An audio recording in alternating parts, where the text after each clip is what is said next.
Meta just rolled out a massive new interface for your Quest. So today, we're breaking down exactly what actually changed, what's genuinely better, and what is, well, incredibly frustrating to get used to.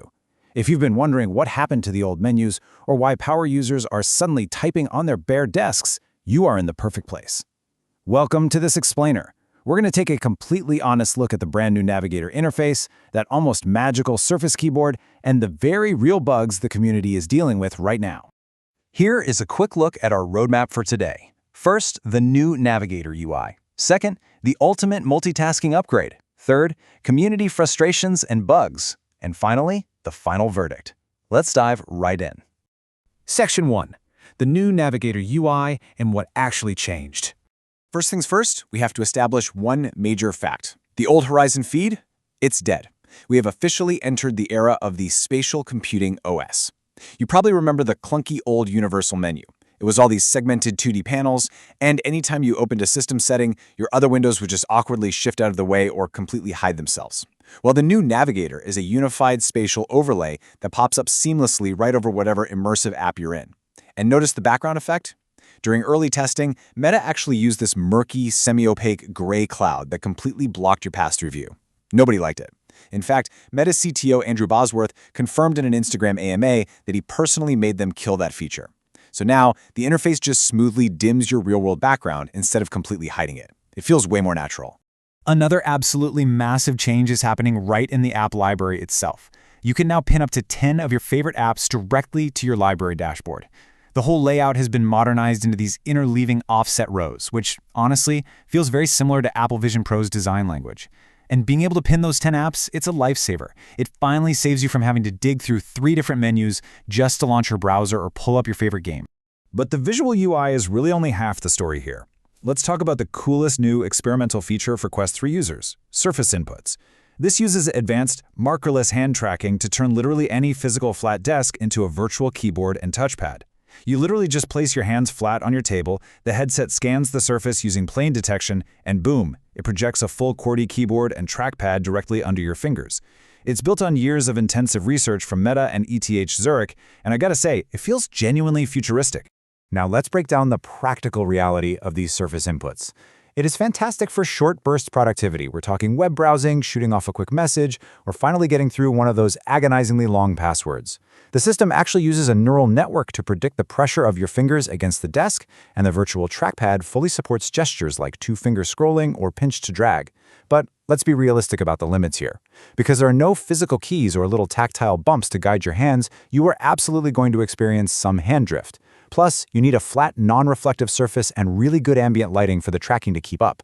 So, while it's a massive step up from awkwardly poking at empty air like a confused ghost, you're still going to want a real Bluetooth keyboard if you plan on writing a novel. But here is the crazy part, the speed. While average users in studies are hitting about 37 words per minute, power users on Reddit are already reporting typing speeds up to 80 words per minute using this virtual desk keyboard. To put that into perspective, the old floating virtual keyboard, the one where you just poked at the air, averaged a painful 20 words per minute. Jumping to 80 is a total game changer for knocking out quick tasks in VR without dragging out external hardware. Moving right along to Section 2, the ultimate multitasking upgrade and customizable window positioning. This right here is where we shift our focus to the real power user flex. What can standalone users actually do with this new spatial interface? Well, the Horizon OS now handles up to 12 concurrent apps at the exact same time. Think about that. You can literally turn your physical room into a legitimate multi-monitor workspace. Plus, the system now features automatic wall snapping. When you drag a window near a recognized physical wall in your room, it just seamlessly clicks and aligns to it. Meta also added real-time rescaling. So as you push a window further away or pull it in close, it smoothly resizes to give you an accurate preview of how it's going to look. You can even lock the aspect ratio, which is absolutely perfect for watching media.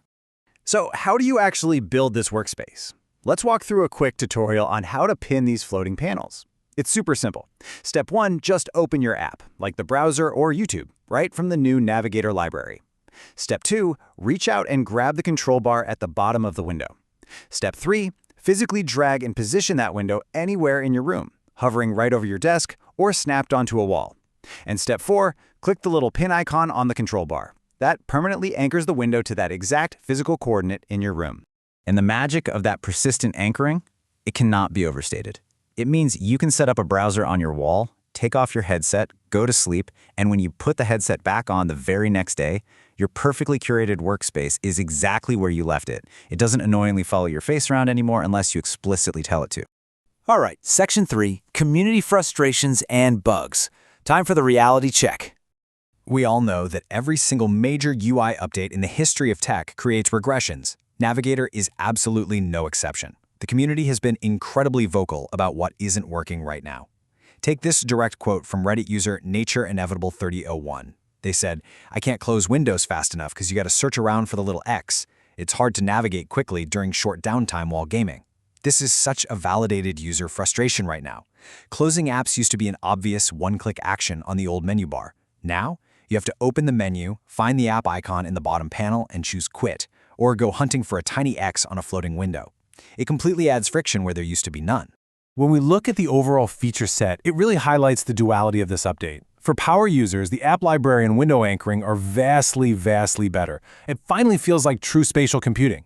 But on the flip side, basic conveniences just got worse. Closing apps, like we just mentioned, is way more tedious, and we completely lost the old recent apps hotbar. You can no longer just click one button to instantly swap between your 3 most used apps. You have to open the full Navigator overlay every single time to do it.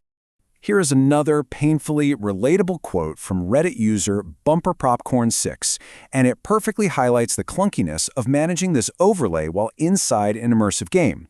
They point out that when you're deep in a game and just need to quickly check a browser window, hitting the meta button creates this maddening loop.